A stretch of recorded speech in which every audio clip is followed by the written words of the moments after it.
अब बालाकोट के हीरो को मिलने जा रहा है स्वदेशी ब्रह्मास्त्र। 160 किलोमीटर दूर से ही दुश्मन की छाती चीर देगा भारत का ये नया तीर। जिस यूरोप की टेक्नोलॉजी पर सालों तक भरोसा किया गया, आज उसी की लेट लतीफी पर भारी पड़ गया भारत का देसी जुगाड़। 2030 तक इंतजार छोड़कर भारतीय वायुसेना ने चुन लिया है आत्मनिर्भर का रास्ता। अब पाकिस्तानी F-16 रडार पर आने से पहले ही खेल खत्म हो जाएगा। लोग कह रहे थे कि मिराज 2000 अब पुराना हो गया है, अब इसकी सांसें फूलने लगी है, लेकिन वो भूल गए कि शेर जब 2 कदम पीछे हटता है तो वो भागने के लिए नहीं बल्कि और लंबी छलांग लगाने के लिए खड़ा होता है। कारगिल की चोटियों से लेकर बालाकोट के आतंकी कैंप तक अगर किसी एक फाइटर जेट ने भारत की साख बचाई है तो उसका नाम है मिराज 2000। और यही मिराज एक बार फिर आसमान में जंग के नियम बदलने जा रहा है।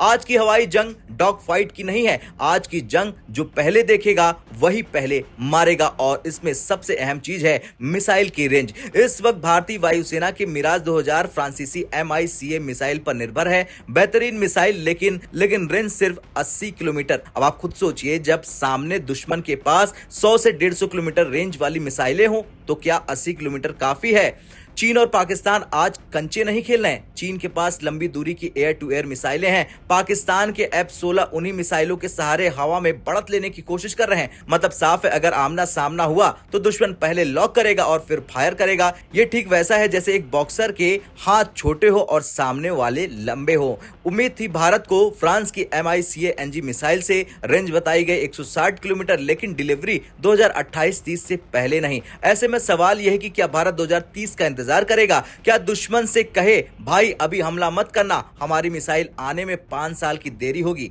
जवाब है बिल्कुल नहीं। यहीं से कहानी एक नया मोड़ लेती है। विदेशी दरवाजे जब बंद हुए तो भारत ने अपने घर की तरफ देखा। DRDO की लैब में तैयार भारत का अपना ब्रह्मास अस्त्र MK1। ये कोई साधारण मिसाइल नहीं है, ये BVR यानी beyond visual range air to air missile है। यानी दुश्मन दिखे या ना दिखे उसका अंत तय है। सुखोई 30 MKI और तेजस पर ये पहले से ही अपना दम दिखा चुका है। अब वायुसेना गंभीरता से सोच रही है क्यों ना इस देसी बाहुबली को मिराज 2000 के साथ जोड़ दिया जाए। सोचिए, जहाज दूसरा लेकिन मौत भारत के मिसाइल के हाथ। ये सिर्फ टेक्निकल अपग्रेड नहीं, ये एक रणनीतिक तमाचा है उन सब के मुंह पर जो सोचते थे कि भारत हमेशा विदेशी हथियारों पर निर्भर रहेगा।